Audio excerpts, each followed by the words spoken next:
Class में आपका स्वागत है। आज अपने पढ़ेंगे अल्फा शेप और बीटा शेप के बारे में। अल्फा पार्टिकल्स और बीटा पार्टिकल के बारे में अपने पहले जानकारी ले चुके हैं और आप उन वीडियो को वापस पिछली वीडियो के लिंक पर जाके, जो कि यहाँ पे आई बटन दिया गया है, उस आई बटन पर क्लिक करके आप देख सकते हैं। तो चलिए अल्फा शेप यानी अल्फा डीके को स्टार्ट करते हैं। हिंदी में इसको अल्फा शेप बोलते हैं या इंग्लिश में इसको अल्फा डीके बोलते हैं। जैसा कि नाम से ही है कि जब कोई पार्टिकल, जब कोई तत्व या एटम अल्फा पार्टिकल का उत्सर्जन करता है, या मैं ये कहूँ कि जब कोई एटम अल्फा पार्टिकल का एमिशन करता है, तब उसके परमाणु क्रमांक में, किसके परमाणु क्रमांक के, उस तत्व के परमाणु क्रमांक Z और परमाणु द्रव्यमान A में परिवर्तन होता है। इस प्रक्रिया को बोलते हैं अल्फा शेप या अल्फा डीके। देखिए, कोई पार्टिकल एटम है, कोई तत्व है, वो अल्फा पार्टिकल को जब एमिट करता है तो उसके परमाणु क्रमांक में या तो वृद्धि हो जाती है या कमी हो जाती है। इसी प्रकार उसके द्रव्यमान में भी क्या हो जाती है, कमी हो जाती है या वृद्धि हो जाती है। इस प्रक्रिया को बोलते हैं अल्फा शेप। ठीक है जी।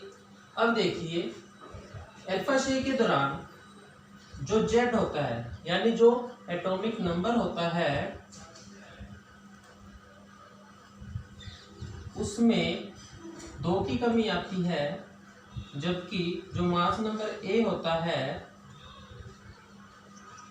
द्रव्यमान संख्या A होती है, उसमें 4 की कमी आती है।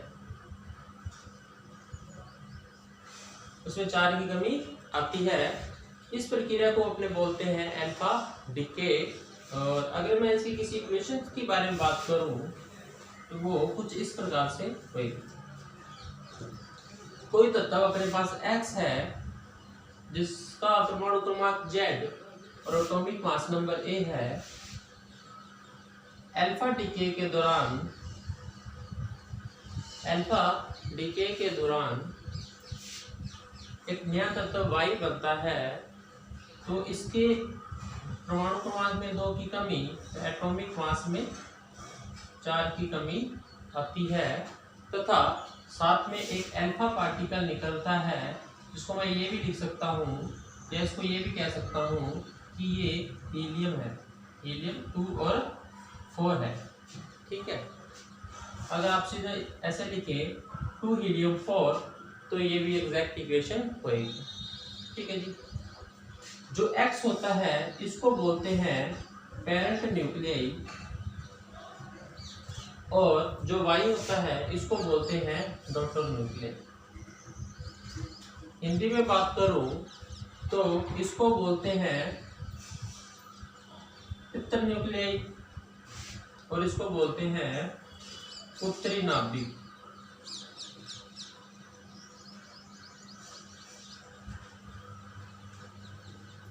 उत्तरी नाभिक। इसके आगे अपने बात करें एक बहुत ही अच्छे सिद्धांत की, जिसको अपने बोलते हैं मास एनर्जी फॉर्मूला या mass energy formula theory of Einstein. तो उसके अनुसार देखिए, ये X कोई परमाणु है, इसका जब अल्फा डीके हुआ तो एक Y बना और एक अपने पास बना अल्फा। Y था, उसका परमाणु मास 2 कम था और मास 4 कम था। इसके टोटल मास को मैंने M लिखा, और इन दोनों के जो टोटल मास को, अल्फा पार्टिकल और Y के जो टोटल मास को मैंने M डैश लिखा। तो प्रयोगों द्वारा ये पाया गया कि ये वाला मास M डैश से क्या है, ज़्यादा है। तो ये ज़्यादा नहीं होना चाहिए था, कम होना चाहिए था। तो यहाँ पे ये कमी किसके कारण आई, वो आई इनको जब इमिशन किया गया इनका, इनको जब एटम से बाहर निकाला गया तो ये किसी स्पीड से निकले, किसी गति के साथ बाहर निकले, तो वह गतिज ऊर्जा के रूप में मास का कंजप्शन हो गया था। तो वह एनर्जी कंजप्शन कहाँ पे हुआ? इस मास के इनकी गतिज ऊर्जा में। अब आपके दिमाग में ये ख्याल आएगा कि गति एनर्जी है, जबकि मास अपने पास, मास में कमी आ रही है, एनर्जी में कमी नहीं आ रही। तो ध्यान रखिए, आइंस्टाइन कहता है E = mc², यानी मास ही एनर्जी है और एनर्जी ही मास है। यानी मास में परिवर्तन करूं तो एनर्जी में परिवर्तन आता है, अगर मैं एनर्जी में परिवर्तन करूं तो मास में परिवर्तन आता है। ठीक है, इस प्रक्रिया को या इस जो एनर्जी की कमी आती है इसको अपने हिंदी में बोलते हैं विघटन ऊर्जा। विघटन ऊर्जा, और इंग्लिश में इसको बोलते हैं डिसइंटीग्रेशन एनर्जी। अगर मैं इसके लिए जो वैल्यू की बात करूं उसको बोलते हैं क्यू वैल्यू, हिंदी में इसको क्यू मान। अब इसके कुछ एग्जांपल्स के बारे में बात करूं तो देखिए, यूरेनियम 92, 234, यूरेनियम 92 एंड 234 38 इक्वल होता है अपने पास। जब इसको मैं अल्फा डीके करवाता हूँ, थोरियम 90, 234, ये 38 है अपने पास, और साथ में 2 हीलियम 4, जो कि एक गति के साथ होएगा, जिसको हमने क्या बोलेंगे? Q value. एक अन्य एग्जांपल अपने पास रेडॉन की बात करते हैं, रेडियम की बात करें तो अपने पास Ra226, अपने पास जो रेडॉन होता है, रेडियम होता है, उसका जो परमाणु क्रमांक होता है अपने पास वो होता है 88, जो कि रेडॉन में चेंज होता है 84 एंड 2 हीलियम। इसके ये दो मेन एग्जांपल्स है। आप यहाँ पे देख सकते हैं कि जो यूरेनियम है वो अपने पास पित्तर नाभिक है, या ये कहूँ पेरेंट न्यूक्लियाई है, और ये अपने पास थोरियम और रेडॉन क्या है? डॉटर न्यूक्लियाई, या कहूँ उत्तरी नाभिक। ठीक है जी, यहाँ तक अपना कंसेप्ट क्लियर होता है। इसके बाद गीगर एक नाम का वैज्ञानिक आया जिसने कुछ प्रयोग किए और उसने पाया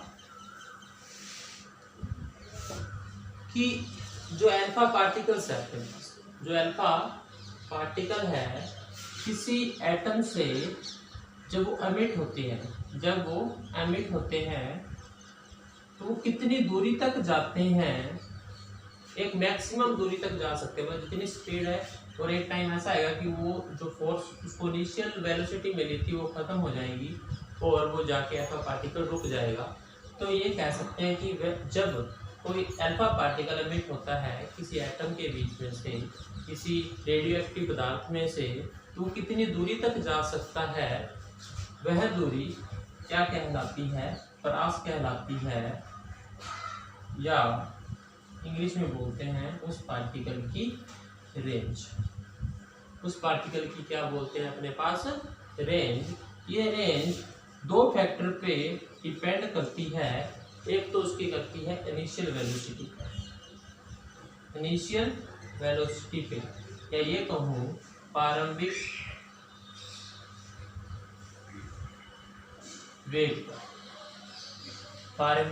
वेग पर, और सेकंड जो ये इनिशियल वेलोसिटी पर तो डिपेंड करती है, एक और चीज है उसको अपने बोलते हैं मीडियम,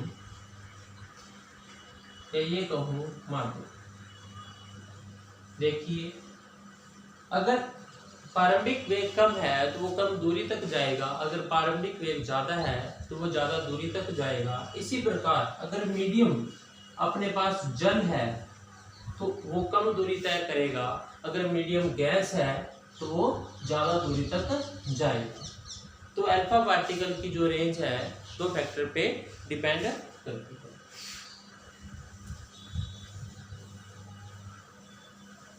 जब अल्फा पार्टिकल्स किसी गैस में अमिट होते हैं या किसी गैसीय माध्यम में अमिट होते हैं तो वो आयनों का निर्माण करते हैं। देखिए, ये कोई एटम्स है अपने पास जो एक गैस के रूप में इस पात्र में फैले हुए हैं। इसमें मैंने एक रेडियो एक्टिव पदार्थ मान लीजिए यूरेनियम रख दिया, तो यूरेनियम से जब ये पदार्थ अल्फा पार्टिकल एमिट होते हैं तो इन पार्टिकल से टकराते हैं। इन पार्टिकल से टकराने के बाद इन पार्टिकल का भी विघटन होता है, जिससे आयनों की संख्या क्या बढ़ जाती है।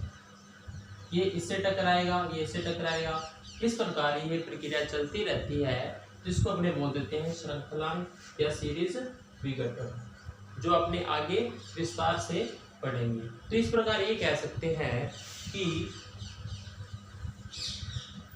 अगर मैं बात करूं d जो कि प्रास है, या अपने ये कहें दूरी की बात कर ले, और n अपने पास आयनों की संख्या है। शुरू में जब दूरी कम थी तब आयनों की संख्या क्या थी, इतनी थी, लेकिन जैसे जैसे दूरी बढ़ती है आयनों की संख्या क्या होती है अपने पास बढ़ती जाती है।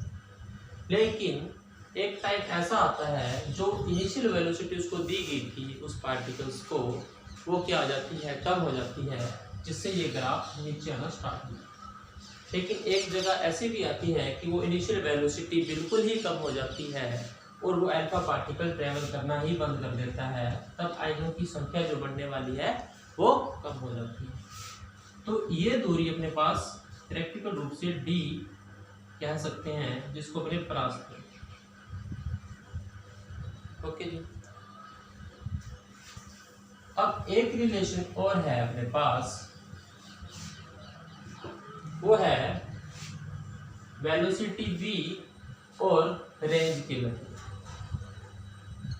प्रयोग के द्वारा ये सिद्ध हुआ कि जो वेलोसिटी अल्फा पार्टिकल की वेलोसिटी v होती है उसकी q प्रोपोर्शनल होती है रेंज क्रॉस r। यहाँ से v की वैल्यू k r निकाली जा सकती है। k यहाँ पे एक कांस्टेंट है, इसकी वैल्यू 1.03 10⁻27 होती है। ठीक है जी। इसके बाद एक अन्य टॉपिक या एक अन्य चर्चा करते हैं। तो एक अन्य एक रिलेशन है जो बहुत ही इम्पोर्टेंट है आपके लिए। तो वो कुछ इस प्रकार है कि अपने को पता है कि गतिज ऊर्जा कितनी होती है, 12mv_n²। यहाँ से मैं v² की वैल्यू निकालूं तो आती है अपने पास 2e/n की पावर 1/2। अब अपने को ध्यान है कि v की वैल्यू अपने पास क्या है, अपने पास यहाँ पे v³ kr।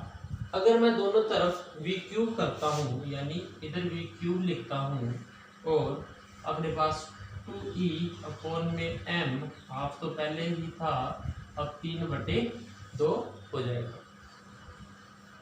इसकी वैल्यू मैं यहाँ से इसके अंदर पुट करता हूँ, तो कुछ इस प्रकार से देखिए,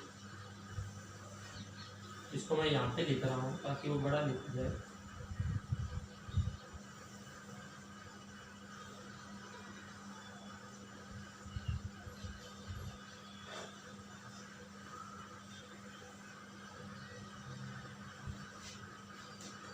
क्या आएगी, तब आएगी अपने पास kr = 2e/m 3/2।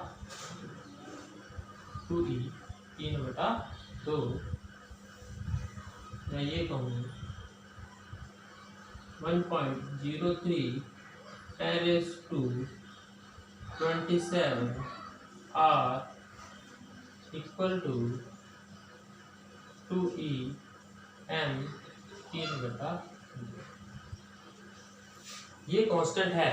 रेंज यानी दूरी भी एक कांस्टेंट वैल्यू होती है। इसके बाद अगर मैं बात करूं m, ये भी अगर मैं कांस्टेंट मानता हूं किसी भी पार्टी के लिए तो ये कांस्टेंट ही होता है। तो r जो प्रोपोर्शनल आता है अपने पास E की 3/2। ठीक है जी। इसको अपने गीगर रिलेशन भी बोलते हैं। अब अपने बात करते हैं, एक गीगर और न्यूटन ने भी एक रिलेशन दिया था। आपने पिछली वीडियो में देखा होगा कि लैम्डा मैंने श्यांक पढ़ाया था। तो श्यांक और इस रेंज में अपने पास एक संबंध होता है तो कुछ इस प्रकार से होता है, तो आपको ध्यान रखना है। log lambda equal a plus B, log lambda equal a plus B log r, log r। ठीक है जी। इसके बाद अल्फा कणों के एमिशन के लिए एक स्पेक्ट्रम बनाया जाता है। तो उसके बारे में कुछ अन्य बातें करते हैं जो इम्पोर्टेंट्स है अपने पास, जिसको अपने बोलते हैं energy spectrum of alpha decay, या ये कहूँ ऊर्जा स्पेक्ट्रम अल्फा डीके पार्टिकल्स का ऊर्जा स्पेक्ट्रम। ठीक है जी। तो क्या होता है इसके अंदर? सबसे पहले बात ये देखी गई कि अल्फा पार्टिकल्स या किसी भी एटम से जब अल्फा पार्टिकल का एमिशन होता है तो सारे निकलने वाले अल्फा पार्टिकल की जो एनर्जी होती है वो समान नहीं होती। क्या देखा गया कि जितने भी पार्टिकल बाहर निकलते हैं उनकी एनर्जी क्या होती है, सारों की सेम नहीं होती, सारों की समान नहीं होती, बल्कि वो छोटे छोटे ग्रुप्स में बटे होते हैं। यानी इन चारों की एनर्जी अगर मैं मेरे पास मानूं कि कोई 10 अल्फा पार्टिकल एमिट हुए हैं तो इसमें से 4 पार्टिकल की जो एनर्जी है वो 3 मेगा इलेक्ट्रॉन वोल्ट है, जबकि अगले 4 पार्टिकल की 5 मेगा इलेक्ट्रॉन वोल्ट है, जबकि 2 की अपने पास मैं मानता हूँ 6 मेगा इलेक्ट्रॉन वोल्ट है। एक बात ध्यान रखने वाली ये है कि भी अल्फा पार्टिकल की जो एनर्जी है वो 3 मेगा इलेक्ट्रॉन वोल्ट से 9 मेगा इलेक्ट्रॉन वोल्ट तक वेरी करती है। जितने भी पार्टिकल निकलते हैं अल्फा पार्टिकल, उनकी एनर्जी सेम नहीं होती, बल्कि इस प्रकार छोटे छोटे ग्रुप्स में डिवाइडेड होती है, जिसको अपने फिजिक्स की लैब में बोलते हैं, क्या बोलते हैं जी, discrete value. Discrete value Hindi में इसको बोलते हैं विविक्त ऊर्जा स्तर। अगर वो सारों की सेम होती, समान होती, तब उसको बोलते हैं सारों की एनर्जी क्या है, कंटिन्यू है, या ये कहें कि सतत वैल्यू है। लेकिन ये यहाँ पे सतत वैल्यू नहीं थी, बल्कि विविक्त ऊर्जा स्तर थे, या ये कहें कि कंटिन्यूस नहीं थी, डिस्क्रीट वैल्यू थी। ठीक है जी। एक बात ये इम्पोर्टेंट है। इसकी अगली बात ये आती है कि चलो सारों की स्पेक्ट्रम की एनर्जी समान नहीं थी, तो इस आधार पर इन स्पेक्ट्रम्स को 3 भागों में डिवाइडेड किया। पहला था स्पेक्ट्रम को 3 भागों में डिवाइड किया। पहला भाग था, इसको बोलते हैं सिंगल वैल्यू ग्रुप, या ये कहूँ एकल समूह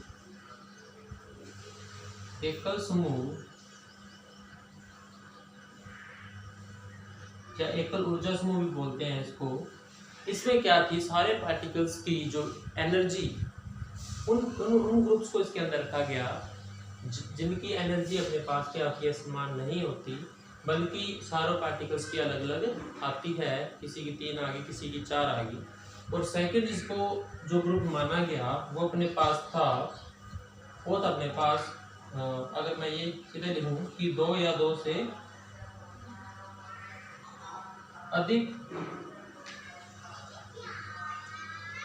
समान ऊर्जा वाले पार्टिकल, समान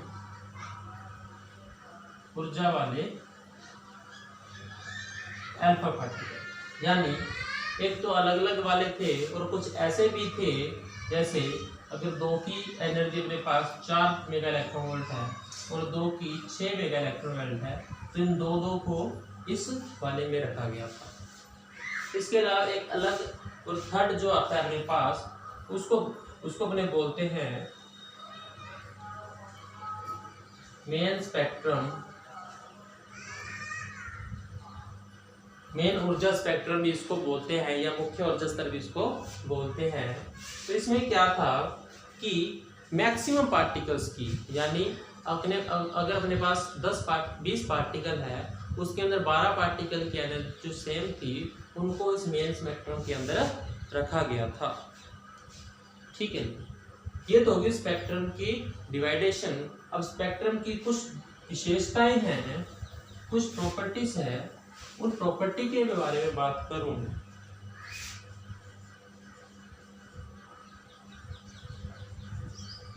प्रॉपर्टीज के बारे में बात करूं, पहला था उनका फाइन स्ट्रक्चर। फाइन स्ट्रक्चर यानी प्रत्येक अल्फा पार्टिकल का जो स्पेक्ट्रम था वो कॉम्प्लिकेटेड न होकर बिल्कुल सिंपल था, उसको अपने आराम से समझ सकते थे। उनके अंदर बाउंड्रीज थी, यानी 4 मेगा इलेक्ट्रॉन वाले पार्टिकल वो अलग दिशा में जा रहे हैं, जिनको मैं अलग से आइडेंटिफाई कर सकता हूँ, जबकि 5 मेगा इलेक्ट्रॉन वोल्ट वाले अलग दिशा में जा रहे हैं, मैं उनको अलग से आइडेंटिफाई कर सकता हूँ। यहाँ पे ऐसा नहीं है कि सारे जो अल्फा पार्टिकल्स हैं वो मिक्स हो रहे हैं कि अपने को आइडेंटिफाई करने में बड़ी मुश्किल होती है, लेकिन यहाँ पे एक फाइन स्ट्रक्चर अपने को मिलती है, जिसको आसानी से समझा जा सकता है। जो सेकंड इसकी प्रॉपर्टी है वो ये है कि एनर्जी स्पेक्ट्रम को या अल्फा डिके को अपने क्लासिकल मैकेनिक्स की सहायता से नहीं समझ सकते, बल्कि क्वांटम मैकेनिक्स की सहायता से समझ सकते। यानी चिरस्मत, हिंदी में क्लासिकल को बोलते हैं चिरस्मत, अपने पास मैकेनिक्स और क्वांटम मैकेनिक्स अलग अलग अपने पास 2 पार्ट होते हैं, आपको फिजिक्स के बारे में पता हो। और फाइन स्ट्रक्चर के बारे में हिंदी में बताएं तो एक सरल संरचना भी बोल सकते हैं इसको। ठीक है, एक बहुत ही इम्पोर्टेंट बात इसके सामने आई कि अल्फा पार्टिकल्स जब अमिट होते हैं, वो क्या होते हैं, एक एक्साइटेड स्टेट में होते हैं, या ये कहूँ उत्तेजित अवस्था में होते हैं। अल्फा पार्टिकल जब एमिट होते हैं वो बहुत ज़्यादा एक्साइटेड स्टेट में होते हैं, तो इस एक्साइटेडनेस को या इस उत्तेजना को ख़त्म करने के लिए वो अपने में से गामा पार्टिकल को क्या करते हैं, रिलीज करते हैं। गामा पार्टिकल रिलीज करते हैं, ना तो उनका चार्ज होता है कोई, और ना ही उनके पास कोई एनर्जी होती है। तो ये कह सकते हैं कि अल्फा पार्टिकल एक्साइटेड स्टेट में होते हैं, तब वो गामा पार्टिकल का अपने पास क्या करते हैं, एमिशन करते हैं, और इसको एमिशन करके वो किस में पहुंच जाते हैं जी, ग्राउंड स्टेट में पहुंच जाते हैं। अल्फा पार्टिकल गामा पार्टिकल्स को एमिट करके अपने पास एक्साइटेड और ग्राउंड स्टेट में पहुंच जाते हैं। ठीक है जी, आप सभी से अभी अल्फा पार्टिकल के बारे में लगभग सब कंप्लीट हो चुका है, अल्फा डीके के बारे में। अब इसके बारे में अपना नेक्स्ट पढ़ेंगे बीटा डीके। तो इससे पहले आप सभी एक काम कीजिए, सबसे पहले इस वीडियो को लाइक कीजिए, और जो कोई भी डाउट आया है वो कमेंट में ज़रूर डालें, और सब्सक्राइब वीडियो को जरूर करें, और अपने दोस्तों के साथ भी शेयर कीजिए। देखिए, अब अपने अल्फा आशय के बारे में सब कुछ पढ़ चुके हैं, अब अपने बीटा डीके के बारे में बात करेंगे। उससे पहले एक इम्पोर्टेंट टॉपिक है जिसको अपने सुरंगन प्रभाव भी बोलते हैं, या टनल इफेक्ट भी बोलते हैं अपने पास।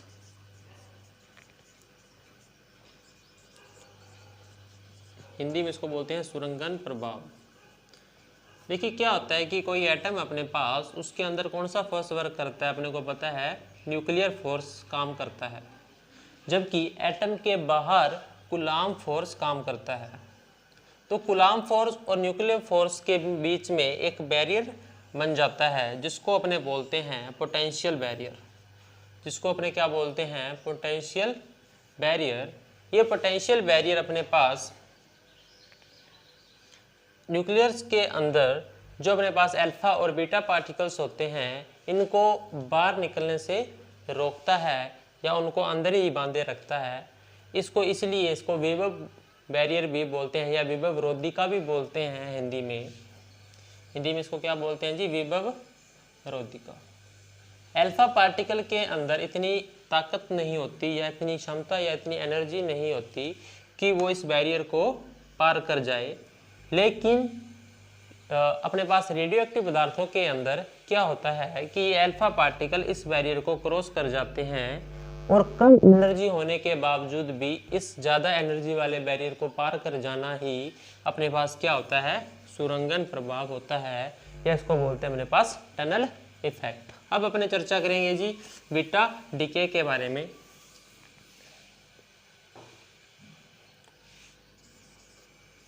बीटा डीके या इसको बोलते हैं बीटा क्षय।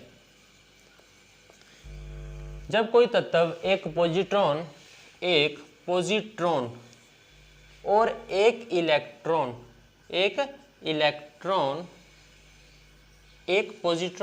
व एक इलेक्ट्रॉन का एमिशन करता है तो तब उस प्रक्रिया को क्या बोलते हैं अपने पास, बीटा डीके।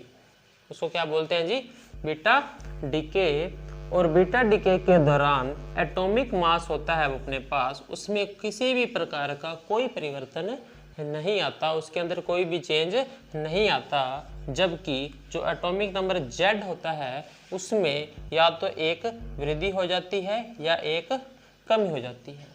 ये वृद्धि और एक कमी किस प्रकार होती है तो इसके बारे में कुछ चर्चा करते हैं। तो बीटा डीके को भी दो भागों में डिवाइड करते हैं अपने। एक होता है अपने पास बीटा पॉजिटिव डीके, एक होता है अपने पास बीटा नेगेटिव डीके। जब एक पोजिट्रॉन का व एक